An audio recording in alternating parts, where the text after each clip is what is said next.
जय हिंद। देखिए, वायुयान में कौन सा फ्यूल डाला जाता है और जब ऊंचाई पे हवा जहाज जाती है तो उसके पीछे व्हाइट कलर की पट्टी क्या बन जाती है? तो देखिए, हवाई जहाज में जितना भी फ्यूल भरा जाता है वो इसके विंग्स में रखा जाता है, क्योंकि इसका विंग्स खोखला होता है और वो उसके लिए फ्यूल टैंक का काम करता है। छोटे एयरपोर्ट पर हवाई जहाज में फ्यूल भरने के लिए इस तरह से एविएशन फ्यूल के टैंकर घूमते हैं। लेकिन बड़ा एयरपोर्ट होता है, जैसे दिल्ली मुंबई हो गया, ऐसे बड़े एयरपोर्ट पर जो जहाँ जहाजें खड़ी रहती है, रनवे के बाद जहाँ एप्रॉन में जहाजें या रैंप के बाद खड़ी रहती हैं, तो जहाज की जमीन के नीचे से ही टैंक की सप्लाई रहती है। यहाँ से पाइप जोड़ दिया जाता है। ये बस जो है, इसके अंदर कोई भी फ्यूल नहीं है। बस क्या करता है, इसे पाइप से जोड़ के इससे प्रेशर जनरेट करता है। ये प्रेशर के थ्रू इसमें जहाज में ये भर दिया जाता है। तो ये प्रेशर सिस्टम वाला होता है ना, ये बड़े एयरपोर्ट पे ही मिलेगा। रेड कलर की ऐसे पट्टी रहेगी, यहाँ से पाइप को जोड़ दिया जाएगा और इस पाइप को जब इसमें से जोड़ दिया जाएगा तो इस ट्रक के अंदर केवल प्रेशर जनरेट करता है, जो कि इसके अंदर से फ्यूल को खींच के इसमें विंग्स में इसके डाल सके। तो ये व्यवस्था केवल बड़े एयरपोर्ट पर होती है।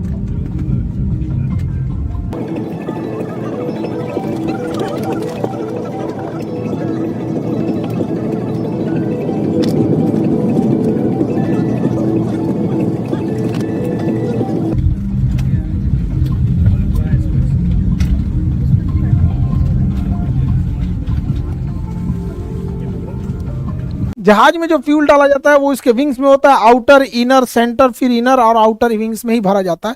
फ्यूल भरने से पहले उसके अंदर से पहले वाटर को चेक किया जाता है, यहाँ पे थोड़ा सा ड्रॉप करा के इसमें से कि इसमें कहीं वाटर के ड्रॉपलेट तो नहीं है, ताकि पहले से कोई दुर्घटना से रोका जा सके। उसके बाद फ्यूल भरने से पहले इसको एक किसी न किसी अर्थिंग से जोड़ दिया जाता है, क्योंकि हवाई जहाज जब बहुत तेजी से उड़ान भरता है और लैंड करता है तो उसके चारों ओर स्टैटिक चार्ज जमा हो जाते हैं, इलेक्ट्रॉन्स हो जाते हैं, तो वो इसके रास्ते चले जाते हैं। अदरवाइज छूने पे बॉडी पे करंट मार सकता है। हवाई जहाज में जब फ्यूल भरा जाता है तो इसमें मेन फ्यूल टैंक यहाँ हो जाते हैं। इसके अलावे एक सर्ज टैंक होता है कि जब कभी टेम्परेचर बढ़ने से फ्यूल फैलता है तो उसको जगह देता है। इसके अलावे एक वेंट टैंक होता है। वेंट टैंक में क्या होता है, एक्स्ट्रा फ्यूल होने से वहां से वो ड्रेन होकर गिर जाता है और इसको जहाज के नेविगेशन डिस्प्ले के बगल में जो ये इंजन स्टेटस होता है उसके साइड के कॉर्नर पर फ्यूल दिखाता है। यहाँ पे दिखा रहा है 1452 लीटर फ्यूल है और इस फ्यूल का टेम्परेचर 15 डिग्री सेल्सियस है। तो यही कोना पे दिखाता है, उसको हम यहाँ जूम करके दिखा दे रहे हैं। जहाज केवल रनवे से ऐसा नहीं है कि टेक ऑफ और लैंडिंग के बीच के ही प्रोसेस को कहते हैं, उसमें कई सारे प्रोसेस होते हैं, अलग अलग फ्यूल लगते हैं सब। जैसे कोई जहाज यहाँ खड़ा है, तो जहाज जब यहाँ खड़ा है तो इसको अगर टेक ऑफ करना है तो इसको एक मशीन लगेगी पुश बैक, जो इसे पीछे ढकेल देगी यहाँ पे, क्योंकि जहाज अपने इंजन से पीछे जा सकता है लेकिन जाता नहीं है, क्योंकि उसे इंजन पे गलत इफेक्ट पड़ता है। उसके बाद ये टैक्सी वे पे जाएगा, पीला पट्टी टैक्सी वे की होती है। फिर टैक्सी वे से होते हुए अब ये रनवे पर जाएगा। अब यहाँ जाके रनवे पे हो जाए, उसको ATC क्लियरेंस मांगेगा। ये व्हाइट पट्टी जितना देख रहे हैं ये रनवे है। पीला पट्टी जो होता है वो टैक्सी वे होता है, जहाँ खड़ी रहती है जहाजें उसको एप्रेन बोलते हैं। यहाँ पर आज मेंटेनेंस में जाती है तब वो हैंगर में जाती है, अदरवाइज में एप्रेन या फिर रैंप पे होती है यहाँ पे। अब यहाँ से वो टेक ऑफ कर जाएगा। तो इस दौरान जो ये पुशबैक हुआ था और ये गया था, तो इसे हम कहते हैं टैक्सी। तो जहाज जब रनवे पर रहती है, मतलब तो जैसे देखिए ये एप्रेन से खड़ी होकर निकलेंगे सब, और ये सब लाइन अप होके आ रहे हैं सब, किसके लिए, इस रनवे के लिए। तो इस दौरान के पूरे सफर को हम टैक्सी कहते हैं। तो इसके लिए जो फ्यूल रखा जाता है उसे हम टैक्सी फ्यूल कहते हैं, क्योंकि इसमें थोड़ा फ्यूल जलता है, ज्यादा नहीं जलता है यहाँ पर। टैक्सी फ्यूल के बाद जब जहाज रनवे पे से टेक ऑफ कर जाता है, रनवे से टेक ऑफ करता है, तो टेक ऑफ के बाद जब तक लैंड नहीं करता है, इस बीच जहाज का जो सबसे लंबा दूरी होता है इसी को कहते हैं मेन फ्यूल या ट्रिप फ्यूल। जहाज का मेन फ्यूल को ही ट्रिप फ्यूल कहते हैं। ये टेक ऑफ से लेके लैंडिंग तक का होता है। लेकिन ऐसा नहीं है कि जहाज टेक ऑफ से लैंडिंग के बीच में अगर मान के चलिए किसी ने बोला कि हाँ दिल्ली से पटना के बीच में 6000 लीटर फ्यूल लगेगा, तो कोई जरूरी नहीं कि हमेशा ये इतना ही लगे। मौसम खराब होगा तो अन्य लग सकता है।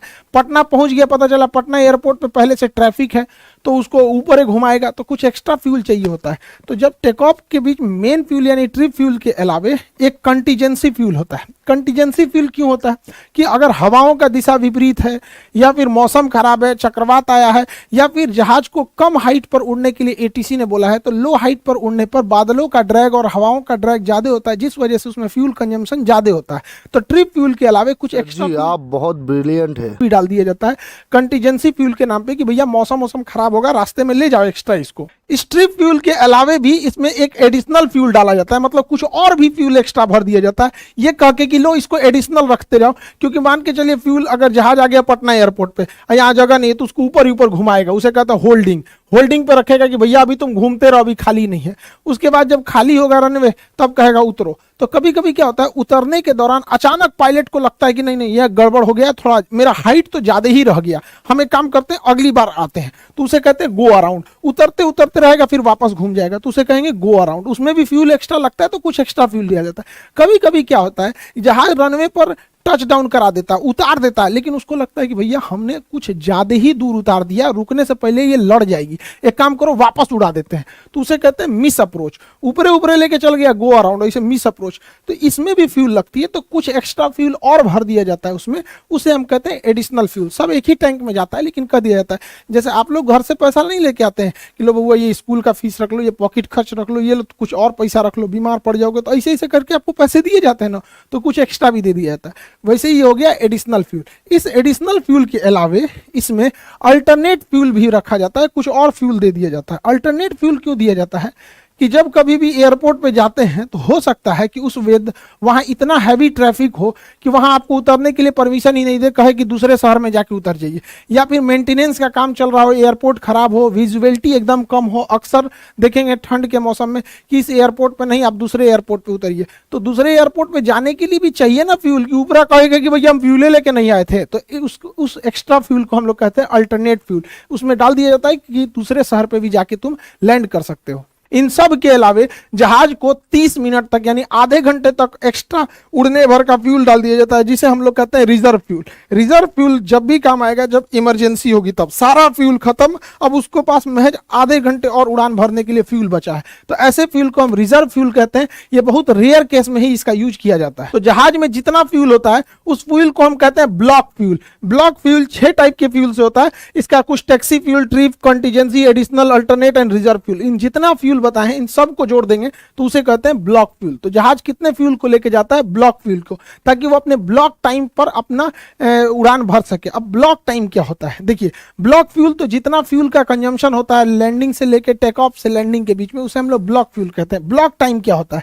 जहाज की हर एक स्टेप जितना वो समय बिताया रहता है उसे हम ब्लॉक टाइम कहते हैं। जैसे जहाज अपने रनवे पे यहाँ खड़ा रहेगा, तो खड़ा रहेगा तो उसे पहले एक टैक्स पुश बैक किया जाएगा, तो उसमें किस फ्यूल जाएगा, उसे पीछे ढकेल दिया जाएगा ताकि अब वो सीधे जा सके। इसके बाद ये टैक्सी वे पे जाएगा, तो फिर टैक्सी वाला फेज आ गया। उसके बाद ये टेक ऑफ करेगा, तो टेक ऑफ फेज हो गया। उसके बाद क्लाइम करेगा और ऊपर जाएगा। क्लाइम के बाद आता है अगला स्टेप आता है क्रूज। अब ये सीधा उड़ता है। क्रूज में ही सबसे ज्यादा टाइम होता है। जहाज सबसे ज्यादा समय अपने क्रूजिंग टाइम देता है। यहाँ जहाज में कोई दिक्कत नहीं आती है, टर्बुलेंस भी बहुत कम देखने को मिलता है। इसी समय सारे एयर होस्टेस खाना वगैरह परोसती हैं, इसी में सबसे ज्यादा समय बिताया जाता है। फिर जब रनवे एयरपोर्ट से लगभग 150 किलोमीटर दूर रहते हैं, 150 से 200 किलोमीटर, तो पायलट उतरने की तैयारी करता है और बोल देता है we are going to descend. अब उसके बाद क्या नंबर आता है? 6वां नंबर डिसेंट का। अब धीरे धीरे पायलट नीचे उतरता है। डिसेंट के बाद एयरपोर्ट के पास वो होल्डिंग आ जाता है। होल्डिंग मतलब वो चक्कर लगाता है कि अब कौन से डायरेक्शन से उतरना है। उसके बाद जैसे उसे क्लियरेंस हो जाता है वो अप्रोच करता है। अप्रोच मतलब एकदम लाइनअप हो जाता है रनवे के सीध में कि अब उसे उतर जाना है। और उसके बाद वो क्या कर देता है? लैंडिंग यानी टच डाउन कर देता है। टच डाउन करने के बाद अब उसको जहां जिस गेट पे बोला जाता है लगाने के लिए, उसे टैक्सी इन करके उसे अपने तयशुदा गेट के हिसाब से लगा देता है। यानी ये 10 स्टेप में टोटल जहाज के पेज में बांटा गया है। इन 10 स्टेप को जब हम मिला देते हैं तो उसे हम कहते हैं ब्लॉक टाइम। तो हवाई जहाज जैसे इंजन स्टार्ट होता है तो टोटल 10 फेज में जाता है ब्लॉक टाइम, और इसमें जितने फ्यूल लगते हैं उसे हम लोग ब्लॉक फ्यूल कहते हैं। तो ब्लॉक फ्यूल में ये 6 फ्यूल आएंगे और ब्लॉक टाइम में ये 10 स्टेजेज आएंगे। हवाई जहाज की 10 स्टेज, इसी स्टेज में पूरी हवाई यात्रा कंप्लीट होती है। फ्यूल डंपिंग या जेटिसन क्या होता है? टेक्निकल भाषा इसे जेटिसन कहते हैं, या इसे ऐसे नॉर्मल भाषा में फ्यूल डंपिंग कहते हैं। देखिए, जो फ्यूल होता है वो विंग्स में होता है, और विंग्स में फ्यूल के वजह से विंग्स काफी भारी हो जाते हैं। जहाज के विंग्स काफी भारी हो जाते हैं, तो जहाज जब टेक ऑफ करता है तो उसकी स्पीड कम होती है और टेक ऑफ कर जाता है। लेकिन कभी कभी क्या होता है, टेक ऑफ के कुछ ही समय बाद टेक्निकल खराबी या किसी इमरजेंसी की वजह से जहाज को दोबारा लैंड कराना होता है। तो इस जहाज में इतना फ्यूल भरा होता है, इतना ज्यादा कि उतने फ्यूल को लेकर अगर ये रनवे पे उतरा तो इसका विंग्स के नीचे कोई तो सपोर्ट होता नहीं है, विंग्स तो हवा में ऐसे रहता है, और इतना भारी लेकर अगर रनवे पे उतरा तो विंग्स टूट जाएगा और सारा फ्यूल बाहर निकलेगा, आग लग सकता है। इसलिए बड़े जहाजों में जिसमें फ्यूल ज्यादा होता है, जिसमें जैसे 4 इंजन वाले जहाज हो गए, तो ये 4 इंजन वाले जैसे बड़े जहाज, इसमें फ्यूल को हवा में ही गिरा दिया जाता है। उतरने से पहले हवा में फ्यूल को डंप कर दिया जाता है, जिसे हम फ्यूल डंपिंग कहते हैं, और फ्यूल डंप करके विंग्स जब हल्का हो जाता है तब उतारा जाता है। लेकिन छोटे जहाजों में फ्यूल डंपिंग की व्यवस्था होती ही नहीं है, क्योंकि उसमें फ्यूल कम ही होता है और वो फ्यूल लेके उतर सकते हैं। लेकिन बड़े जहाजों में जेटिसन यानी फ्यूल डंपिंग की जाती है ताकि वो सेफ लैंड हो सके हल्के वेट के साथ, नहीं तो विंग्स टूट जाएगा। हवाई जहाज का जो विंग्स होता है इसे खोखला बनाया जाता है, ये खोखला एरिया होता है। इस खोखले एरिया में चेंबर्स होते हैं घुसने के लिए, जैसे देखिए काफी टफ वर्क होता है इसमें घुसने का, और अलग से ऑक्सीजन सिलेंडर लेके जाया जाता है, और इसमें कई चेंबर होते हैं, जैसे एक ये चेंबर है, एक ये चेंबर है, ऐसे करके कई सारे इसमें चेंबर बटे होते हैं। जैसे देखिए एक चेंबर में ये आदमी घुसा हुआ है, तो ऐसे ऐसे कई चेंबर बने होते हैं विंग्स के ऊपर यहाँ पे, इसी में टोटल फ्यूल को रखा जाता है। ये इसके अंदर यहाँ पे, इसमें जंग ना लग जाए इसलिए फ्यूल के अंदर ही ऐसे केमिकल मिला दिए जाते हैं कि इसके अंदर किसी भी तरह का जंग न लग सके। फ्यूल को विंग्स में ही भरा जाता है, क्योंकि विंग्स खोखला जगह होता है, उसका यूज किया जा सकता है। दूसरा एक और रीजन होता है फ्यूल को विंग्स में भरने की, क्योंकि जब कभी भी अगर आग लगेगी तो पैसेंजर जो होते हैं, ये बीच वाले हिस्से को फ्यूजलार्ज बोलते हैं, तो पैसेंजर जो बैठे होते हैं वो फ्यूजलार्ज में होते हैं। तो विंग्स में फ्यूल रखने से आग की लपट जो होती है वो पैसेंजर से दूर रहेगी, पहला रीजन। दूसरा रीजन होता है फायर से बचना, पहला हो गया। दूसरा बैलेंस बनाना, जहाज के बीचों बीच में सामान रखा होता है, पैसेंजर रहते हैं, पायलट, एयर होस्टेस, सारा वजन बीच में, तो साइड में भी कोई वजन होना चाहिए कि नहीं होना चाहिए, सारा वजन बीच में आ जाएगा तो डिसबैलेंस हो जाएगा। तो एक वेट बैलेंस करने के लिए भी फ्यूल को हम लोग विंग्स में रख देते हैं। तीसरा क्या होता है, प्रेशर को बैलेंस करने में, फ्यूजलार्ज में ही पूरे आदमी सारा सामान वगैरह रखा होता है, जिस वजह से इस पर प्रेशर ज्यादा लगता है, और अगर फ्यूल खोखला रहेगा तो फ्यूल ऐसे मुड़ जाएगा, हवा में ऐसे फ्यूल मुड़ जाएगा। तो हवा में फ्यूल ना मुड़े इसलिए फ्यूल में जब हम हवा में विंग्स मुड़ जाएगा, विंग्स अगर हवा में मुड़ गया तो इसे सीधा करने के लिए विंग्स में फ्यूल भर देते हैं, जिस वजह से विंग्स ठीक हो जाता है और पूरा प्रेशर मेंटेन रहता है, जिस वजह से इसे हम लोग विंग्स में ही भरते हैं। हवाई जहाज 1 लीटर में कितने किलोमीटर जा सकता है, अर्थात कितना माइलेज देता है, यह डिपेंड करता है कि मौसम कैसा है, हवाई जहाज किस साइज का है, और हवाई जहाज के अंदर कितने लोग बैठे हैं। अगर ठसम ठस पूरा भर गया है तो माइलेज कम हो जाएगा, मौसम खराब है तो भी माइलेज कम हो जाएगा, ज्यादा हाइट पे उड़ रही है तो हवाओं का ड्रैग कम रहेगा, माइलेज ज्यादा देगा। तो इसका कोई हार्ड एंड फास्ट रूल नहीं होता है। हालांकि ऐसे कहा जाता है कि मिडिल श्रेणी का जहाज 12 लीटर तेल जलाता है तब जाके वो 1 किलोमीटर दूरी का सफर तय करता है, तो काफी ज्यादा फ्यूल कंजम्पशन होता है। इसलिए आप देखिएगा इस फ्यूल को बचाने के लिए विमान कंपनी ज्यादातर एयर होस्टेस लेडीज को ही रखते हैं लोग, क्योंकि ना एयर होस्टेस और पायलट ये जहाज का अंग होते हैं, पैसेंजर जहाज का अंग नहीं है। कोई मोटा पैसेंजर आ सकता है, कोई पतला आ सकता है, लेकिन एयर होस्टेस पायलट तो जहाज के ही अंग है। इसलिए महिलाओं को इसलिए रखा जाता है क्योंकि महिलाओं का वजन हल्का होता है, जिससे कि हमेशा से एक कम वेट, एक कम वजन को लेके जहाज उड़े, उससे काफी फ्यूल की बचत होती है। आजकल तो एयर होस्टा भी मिलने लगा है सब जहाज में, तो एयर होस्टेस के रखने से थोड़ा होता है। दूसरा, लड़कियों का स्वभाव जो होता है वो थोड़ा सा मतलब आराम से बात करती हैं सर, 1-2 बार 3 बार कोनो चीज मांग दीजिएगा, पानी चाहे तो ज्यादा घुसियाएगी ना, आदमी 4 गोई से देखने लगेगा घुसिया के। हालांकि उनको ट्रेनिंग दिया जाता है कि अच्छे से बिहेव करे। कुछ पैसेंजर लोग भी अजीब बदतमीजी करने लगते हैं, वो एक जहाज के एम्प्लॉय हैं, वो किसी के नौकर नहीं है, तो उन्हें एम्प्लॉय की तरह ट्रीट करना चाहिए कि उनका काम है आपको सर्व करना, आपको इमरजेंसी में हेल्प करना, आपके नौकर नहीं है। तो हमें भी उनके साथ बिहेव करना चाहिए, हमें जैसा बर्ताव हमें चाहिए तो पहले हम दूसरों के साथ भी वैसा ही बर्ताव करें ताकि रिटर्न में भी हमें मिले। सबका एम्प्लॉय होते हैं तो कई बार उनके साथ पैसेंजर भी बदतमीजी करने लगते हैं। हवाई जहाज जब जाता है तो पीछे ये व्हाइट कलर का ये जो पट्टी छोड़ देता है, ये क्या होता है? देखिए हवाई जहाज का जो ये होता है इंजन स्टेटस, इसमें दिखाता है इंजन कितने पावर पे चल रहा है। जैसे ये इंजन नंबर जो लेफ्ट साइड का इंजन है वो 21% पर, और इधर वाला भी 21% पर, लेकिन इंजन का टेम्परेचर कितना एग्जॉस्ट छोड़ रहा है तो 463 डिग्री सेल्सियस, 463 डिग्री इतना गर्म टेम्परेचर छोड़ रहा है। और जबकि हवा में जो स्ट्रेटोस्फीयर होता है, जब विमान 35,000 से 36,000 फीट की ऊंचाई पर जाती है तो उस समय बाहर का टेम्परेचर यानी हवाई जहाज के बाहर का टेम्परेचर -40 से -60 डिग्री सेल्सियस रहता है। यानी बाहर इतनी ठंड रहती है कि आदमी मर जाएगा, कश्मीर फेल है उतना ठंडा रहता है और उस बाहर के वातावरण में, और उससे हवाई जहाज गुजरता है।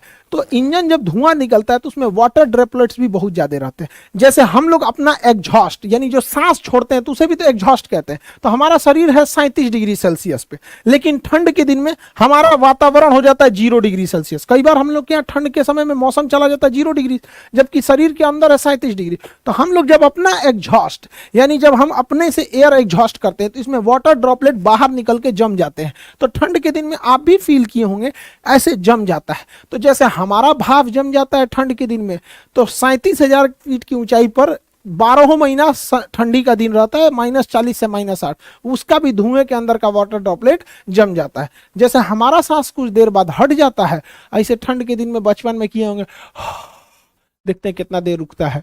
तो तनिए से धुआं छोड़ते हैं हम लोग तो तनिए से रुकेगा। हवाई जहाज तो भर भर धुआं छोड़ता है तो तनी देर तक रुका रहता है हवाई जहाज का। तो ये बस एग्जॉस्ट है, ठंड होके वो थोड़ा क्रिस्टली रूप ले लिया और कुछ नहीं है ये। हवाई जहाज में जो फ्यूल भरा जाता है उसे जेट फ्यूल कहते हैं। जेट फ्यूल जो एविएशन जेट फ्यूल जो होता है, एविएशन गैसोलीन, छोटे जहाजों में एविएशन गैसोलीन जैसे सेस्ना जहाजों में भरा जाता है। इसमें फ्यूल जो भरा जाता है विंग्स के ऊपर से भरा जाता है और इंजन तक ये जो फ्यूल आते हैं पहुंचते हैं ये ग्रेविटी फीडिंग द्वारा पहुंचते हैं। इसमें फ्यूल पहुंचाने के लिए पंप नहीं लगा होता, ये बहुत छोटे जहाज होते हैं। जबकि बड़े जहाजों में जो फ्यूल भरा जाता है उसको जहाज के नीचे से प्रेशर के द्वारा भरा जाता है। तो जो जहाज में फ्यूल भरा जाता है उसे हम लोग कहते हैं aviation turbine fuel, ATF, aviation turbine fuel. तो ये ATF फ्यूल इस कलर का होता है, देखिए हल्का गोल्डन कलर का होता है, इस टाइप का होता है। इस फ्यूल में क्या मिलाया जाता है? मेनली ये फ्यूल होता है केरोसिन तेल का, मिट्टी तेल होता है केरोसिन। लेकिन इसमें ना दो अलग अलग कुछ चीजें मिलाते हैं। केरोसिन तेल में हम लोग लुब्रिकेंट मिला देते हैं। इसमें हम जानबूझ के ऐसा लुब्रिकेंट मिलाते हैं जो फ्यूल टैंक और इंजन को आराम से लुब्रिकेट करे और दोनों में घर्षण कम हो, तो वो फ्यूल के माध्यम से ही भेज देते हैं। दूसरा, हवाई जहाज इतनी हाइट पे जाता है। दूसरा, अलग अलग शहरों से होकर जाता है, दिल्ली से कश्मीर, साइबेरिया जैसा ठंडा, थार मरुस्थल जैसा गर्मी देखता है, मेघालय जैसा बरसात देखता है। तो उसमें बड़ा दिक्कत होता है कहीं फ्यूल जम मत जाए। द्वितीय विश्व युद्ध में हिटलर की सेना का पूरा फ्यूल जम गया था, हवाई जहाज नीचे गिरने लगे थे। तो फ्यूल जम ना जाए इसलिए उसमें एंटी फ्रीजिंग के रूप में एथिलीन ग्लाइकॉल मिलाते हैं। ये क्वेश्चन पूछा हुआ है, ठंड में जमने से, फ्यूल को जमने से रोकने के लिए क्या मिलाते हैं? एथिलीन ग्लाइकॉल मिलाते हैं, जिससे कि फ्यूल जमता नहीं है। अदरवाइज में फ्यूल जम जाता है तो कभी कभी ना ठंडे वाले शहर में जहाज के ऊपर बर्फ जम जाता है, तो जहाज जब टेक ऑफ से पहले उस पर डी आइसिंग किया जाता है, इसे गर्म भाप छोड़ा जाता है ताकि उसके ऊपर का बर्फ पिघल जाए, डी आइसिंग हो सके। तो इसे अभी के समय में जितने फ्यूल हो रहे हैं वो ATF फ्यूल हो रहे हैं, jet air aviation turbine fuel होते हैं। इसमें ये सारी चीजों को मिलाया जाता है। एविएशन इंडस्ट्री में सबसे ज्यादा लागत जो आ जाती है वो इसी फ्यूल कंजम्पशन पे होती है। ये 90 से 100 रुपए लीटर के प्राइस पड़ता है। किसी भी फ्यूल का रेट फिक्स नहीं होता, आप ही नहीं कह सकते पेट्रोलियम का क्या रेट रहेगा। पेट्रोल कभी 90 था, 95, अभी 100 क्रॉस हो गया, कल क्या रहेगा किसी को नहीं पता। ये भी 90 से 100 के बीच में आता है। एयरलाइंस कंपनी को सबसे ज्यादा दिक्कत इसी फ्यूल के ऊपर होता है यहाँ पर। तो आप फ्यूलिंग का सिस्टम आप समझ गए।